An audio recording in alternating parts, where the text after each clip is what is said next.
যারা আল্লাহ তাআলার পথে নিহত হয়েছে তাদের তোমরা কখনো মৃত বলো না, বরং তারাই হচ্ছে আসল জীবিত মানুষ। কিন্তু এ বিষয়টির কিছুই তোমরা জানো না।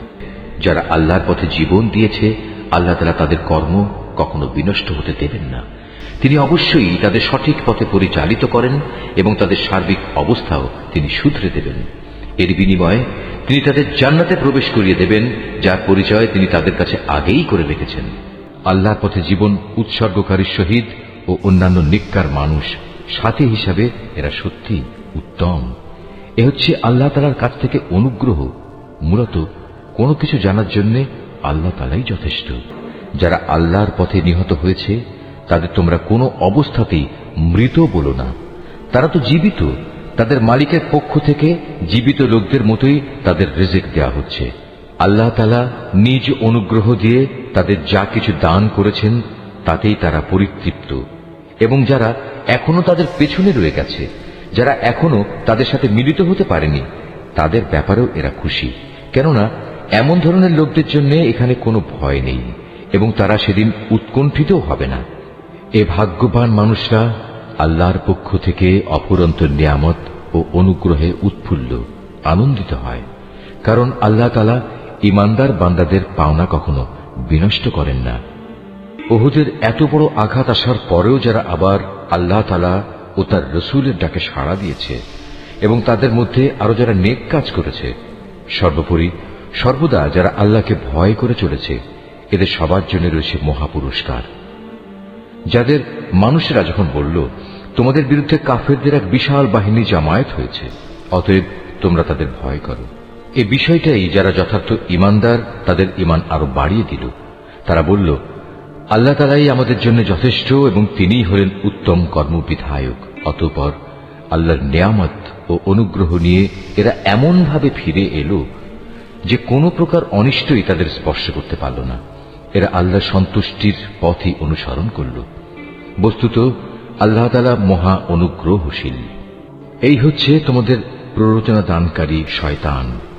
তারা শত্রুপক্ষের অতিরঞ্জিত শক্তির কথা বলে তাদের আপনজনদের ভয় দেখাচ্ছিল। তোমরা কোনো অবস্থায় তাদের এ হুমকিকে ভয় করবে না, বরং আমাকেই ভয় করো যদি তোমরা সত্যিকার অর্থে ঈমানদার হও। হে নবী, যারা দ্রুত গতিতে কুফরির পথে এগিয়ে যাচ্ছে তাদের কর্মকাণ্ড যেন তোমাকে চিন্তান্বিত না করে। তারা কখনো আল্লাহর বিন্দুমাত্র কোনো ক্ষতি সাধন করতে পারবে না। মূলত আল্লাহ তাআলা এদের জন্য পরকালে পুরস্কারের কোনো অংশই রাখতে চান না। তাদের জন্য অবশ্যই কঠিন আযাব রয়েছে। যারা ঈমানের বদলে কুফরি খরিদ করে নিয়েছে তারা আল্লাহর কোনোই ক্ষতি করতে পারবে না। এদের জন্য মর্মান্তিক শাস্তির বিধান রয়েছে। কাফেররা যেন এটা কখনো মনে করে না যে আমি যে তাদের ঢিল দিয়ে রেখেছি এটা তাদের জন্য কল্যাণকর হবে। আসলে আমি তো তাদের অবকাশ দিচ্ছি যেন তারা তাদের গুনাহের বোঝা আরো বাড়িয়ে নিতে পারে। আর তোমাদের মধ্যে তাদের জন্য প্রস্তুত রয়েছে লাঞ্ছনাদায়ক আযাব। আল্লাহ তাআলা কখনো তার ঈমানদার বান্দাদের তোমরা বর্তমানে যে ভালো মন্দে মিশানো অবস্থার উপর আছো এর উপর ছেড়ে দিতে চান না, যতক্ষণ না তিনি সৎ লোকদের অসৎ লোকদের থেকে আলাদা করে দেবেন। একইভাবে এটা আল্লাহ তাআলার কাজ নয় যে তিনি তোমাদের অদৃশ্য জগতের খোঁজ খবরের উপর কিছু অবহিত করবেন। তবে আল্লাহ তাআলা তার রাসূলদের মাঝ থেকে যাকে চান তাকে বিশেষ কোনো কাজের জন্য বাছাই করে নেন। অতঃপর তোমরা আল্লাহ তাআলা ও তার রাসূলদের উপর বিশ্বাস স্থাপন করো। তোমরা যদি আল্লাহর উপর যথাযথভাবে ঈমান আনো এবং নিজেরা সাবধান হয়ে চলতে পারো তাহলে তোমাদের জন্য মহাপুরস্কার রয়েছে। আল্লাহ তাআলা নিজের অনুগ্রহ দিয়ে তাদের যে প্রাচুর্য দিয়েছেন, যারা তা আল্লাহর পথে ব্যয় করতে কার্পণ্য করে তারা যেন কখনো এটা মনে না করে এটা তাদের জন্য কোনো কল্যাণকর কিছু হবে না। আসলে এই কৃপণতা তাদের জন্য খুবই অকল্যাণকর। কার্পণ্য করে তারা যা জমা করেছে অচিরেই কিয়ামতের দিন তা দিয়ে তাদের গলায় বেড়ি পরিয়ে দেওয়া হবে। আসমান সমূহ ও জমিনের উত্তরাধিকার তো আল্লাহ তাআলার, আর তোমাদের প্রতিটি কার্যকলাপ সম্পর্কে আল্লাহ তাআলা বিশেষভাবে অবগত রয়েছেন। আল্লাহ তাআলা সেই ইহুদি লোকদের কথা ভালো করেই শুনেছেন যখন তারা বিদ্রূপ করে বলেছিল, হ্যাঁ আল্লাহ তাআলা অবশ্যই গরীব আর আমরা হচ্ছি ধনী। তারা যা কিছু বলে তা আমি তাদের হিসেবের খাতায় লিখে রাখব। আমি আরো লিখে রাখব অন্যায়ভাবে তাদের নবীদের হত্যা করার বিষয়টিও। সেদিন আমি তাদের বলবো, এবার এই জাহান্নামের স্বাদ উপভোগ করো। এ আযাব হচ্ছে তোমাদের নিজেদেরই হাতের কামাই, যা তোমরা আগেই এখানে পাঠিয়েছ। আল্লাহ তাআলা কখনো তার নিজ বান্দাদের প্রতি অবিচারক নন। যারা বলে স্বয়ং আল্লাহ তাআলাই তো আমাদের আদেশ দিয়েছেন যেন আমরা কোন রসুলের উপর ঈমান না আনি, যতক্ষণ না সে আমাদের জন্য এমন একটা কোরবানি এনে হাজির করবে যা গায়েব থেকে এক আগুন এসে খেয়ে ফেলবে। হে মুহাম্মদ, তুমি তাদের বলো, হ্যাঁ, আমার আগেও তোমাদের কাছে বহু নবী রসুল এসেছে, তারা সবাই উজ্জ্বল নিদর্শন নিয়েই এসেছিল। তোমরা আজ যে কথা বলছো তা সহই তো তারা এসেছিল, তা সত্ত্বেও তোমরা তাদের হত্যা করলে কেন? আজ যদি তোমরা এতই সত্যবাদী হও, তাহলে কেন এসব আচরণ করলে? হে মুহাম্মদ, এরা যদি তোমাকে অস্বীকার করে তাহলে এ নিয়ে তুমি উদ্বিগ্ন হও না, কারণ তোমার আগেও এমন বহু নবী রসুল নবুয়তের সুস্পষ্ট দলিল প্রমাণ ও আল্লাহর কাছ থেকে নাজিল করা হেদায়েতের দীপ্তিমান গ্রন্থমালা নিয়ে এসেছিল। তাদেরও এমনি ভাবেই অস্বীকার করা হয়েছিল। প্রত্যেক প্রাণীকেই মরণের স্বাদ ভোগ করতে হবে, অতঃপর তোমাদের জীবনভর কামাইয়ের প্রতিফল কিয়ামতের দিন আদায় করে দেয়া হবে। যাকে জাহান্নামের আগুন থেকে বাঁচিয়ে দেয়া হবে এবং জান্নাতে প্রবেশ করানো হবে, সেই হবে সফল ব্যক্তি। মনে রেখো, এই যে পার্থিব জীবন, তা বাহ্যিক ছলনার মাল সামানা ছাড়া আর কিছুই নয়। হে ঈমানদার ব্যক্তিরা, নিশ্চয়ই জানমালের ক্ষতি সাধনের মাধ্যমে তোমাদের পরীক্ষা নেওয়া হবে। এই পরীক্ষা দিতে গিয়ে তোমরা অবশ্যই তোমাদের পূর্ববর্তী সম্প্রদায়, যাদের কাছে আল্লাহর কিতাব নাজিল হয়েছিল এবং যারা আল্লাহর সাথে অন্যদের শরীক করেছে, তাদের উভয়ের কাছ থেকে অনেক কষ্টদায়ক কথাবার্তা শুনবে। এই অবস্থায় তোমরা যদি কঠোর ধৈর্য ধারণ করো এবং আল্লাহকে ভয় করে চলো, তাহলে তা হবে অত্যন্ত বড় ধরনের এক সাহসিকতার ব্যাপার। যখন আল্লাহ তাআলা এই কিতাবধারী ব্যক্তিদের কাছ থেকে প্রতিশ্রুতি গ্রহণ করেছিলেন, তিনি তাদের বলেছিলেন, তোমরা একে মানুষদের কাছে বর্ণনা করবে এবং একে তোমরা গোপন করবে না। কিন্তু তারা এ প্রতিশ্রুতি নিজেদের পেছনে ফেলে রাখল এবং অত্যন্ত অল্প মূল্যে তা বিক্রি করে দিল। বড়ই নিকৃষ্ট ছিল যেভাবে তারা সে বেচাকেনার কাজটি করল। এমন সব লোকদের ব্যাপারে তুমি কখনো ভেবো না, যারা নিজেরা যা করে তাতে আনন্দ প্রকাশ করে, আবার নিজেরা যা কখনো করেনি তার জন্য প্রশংসিত হতে ভালোবাসে। তুমি কখনো ভেবো না যে এরা বুঝি আল্লাহর আযাব থেকে অব্যাহতি পেয়ে গেছে।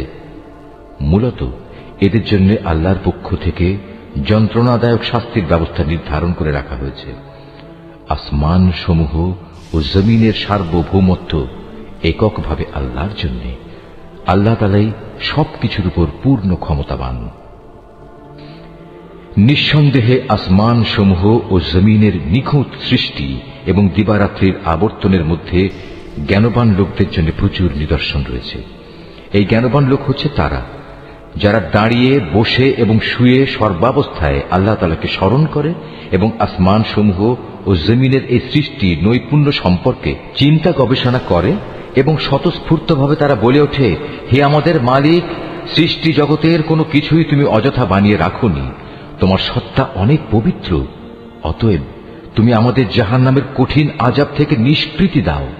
হে আমাদের মালিক, যাকেই তুমি জাহান্নামের আগুনে প্রবেশ করাবে, অবশ্যই তাকে তুমি অপমানিত করবে, আর সেই অপমানের দিনে জালেমদের জন্য কোন রকম সাহায্যকারী থাকবে না। হে আমাদের মালিক, আমরা শুনতে পেয়েছি একজন আহ্বানকারী মানুষদের ঈমানের দিকে ডাকছে। সে বলছিল, হে মানুষেরা, তোমরা তোমাদের মালিক আল্লাহর উপর ঈমান আনো। হে মালিক, সেই আহ্বানকারীর কথায় অতঃপর আমরা ঈমান এনেছি। হে আমাদের মালিক, তুমি আমাদের অপরাধসমূহ ক্ষমা করে দাও, হিসাবের খাতা থেকে আমাদের দোষ ত্রুটি ও গুনাহসমূহ মুছে দাও। সর্বশেষে তোমার নেক লোকদের সাথে তুমি আমাদের মৃত্যু দাও। হে আমাদের মালিক, তুমি তোমার নবী রসুলদের মাধ্যমে যেসব পুরস্কারের প্রতিশ্রুতি দিয়েছ তা আমাদের পূর্ণ করে দাও, এবং কিয়ামতের শেষ বিচারের দিন তুমি আমাদের অপমানিত করো না। নিশ্চয়ই তুমি কখনো ওয়াদার বরখেলাপ করো না। অতএব তাদের মালিক এই বলে তাদের আহ্বানে সাড়া দিলেন যে, আমি নরনারী নির্বিশেষে তোমাদের কোনো কাজ কখনো বিনষ্ট করব না। আমি সবার কাজের বিনিময় দেব এবং তোমরা তো একে অপরেরই অংশ। অতএব তোমাদের মাঝে যারা নিজেদের ভিটে মাটি ছেড়ে হিজরত করেছে এবং যারা নিজেদের জন্মভূমি থেকে বিতাড়িত হয়েছে, আমারই পথে যারা নির্যাতিত হয়েছে, সর্বোপরি যারা আমার জন্য লড়াই করেছে এবং আমারই জন্য জীবন দিয়েছে, আমি তাদের গুনাহসমূহ মাফ করে দেব। অবশ্যই আমি এদের এমন জান্নাতে প্রবেশ করাবো যার তলদেশ দিয়ে ঝর্ণাধারা বইতে থাকবে।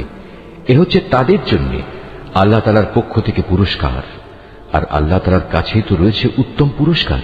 হে মুহাম্মদ, জনপদ সমূহে যারা আল্লাহ তাআলাকে অস্বীকার করেছে, তাদের দাম্ভিক পদচারণা যেন কোনোভাবেই তোমাকে বিভ্রান্ত করতে না পারে, কেননা এসব কিছু হচ্ছে সামান্য কয়দিনের সামগ্রী মাত্র। অতঃপর তাদের সবারই অনন্ত নিবাস হবে জাহান্নাম, আর জাহান্নাম হচ্ছে নিকৃষ্টতম আবাসস্থল। তবে যারা নিজেদের মালিককে ভয় করে চলে, তাদের জন্য নির্দিষ্ট হয়ে আছে সুরম্য উদ্যানমালা, যার নিচ দিয়ে প্রবাহিত হবে ঝর্ণাধারা। সেখানে তারা অনাদিকাল থাকবে। এ হবে আল্লাহ তাআলার পক্ষ থেকে তাদের জন্য আতিথেয়তা। আর আল্লাহ তাআলার কাছে যা পুরস্কার সংরক্ষিত আছে তা অবশ্যই নেককার লোকদের জন্য অতি উত্তম জিনিস। ইতিপূর্বে আমি যাদের কাছে কিতাব পাঠিয়েছি, সেসব কিতাবধারী লোকদের মাঝে এমন লোক অবশ্যই আছে যারা আল্লাহকে বিশ্বাস করে। তোমাদের এই কিতাবের উপর তারা যেমনি বিশ্বাস করে, তেমনি তারা বিশ্বাস করে তাদের উপর প্রেরিত কিতাবের উপরও। এরা আল্লাহর জন্য ভীত, সন্ত্রস্ত ও বিনয়ী বান্দা। এরা আল্লাহর আয়াতকে স্বার্থের বিনিময়ে সামান্য মূল্যে বিক্রি করে না। এরাই হচ্ছে সেসব ব্যক্তি যাদের জন্য তাদের মালিকের কাছ থেকে অগাধ পুরস্কার রয়েছে। নিঃসন্দেহে আল্লাহ তাআলা হচ্ছেন দ্রুত হিসাব সম্পন্নকারী। হে মোমেনরা, তোমরা ধৈর্য ধারণ করো, এ কাজে একে অপরের সাথে প্রতিযোগিতা করো, শত্রুর মোকাবেলায় সদা সুদৃঢ় থেকো, একমাত্র আল্লাহকে ভয় করো। এভাবেই আশা করা যায় তোমরা সফল কাম হতে পারবে।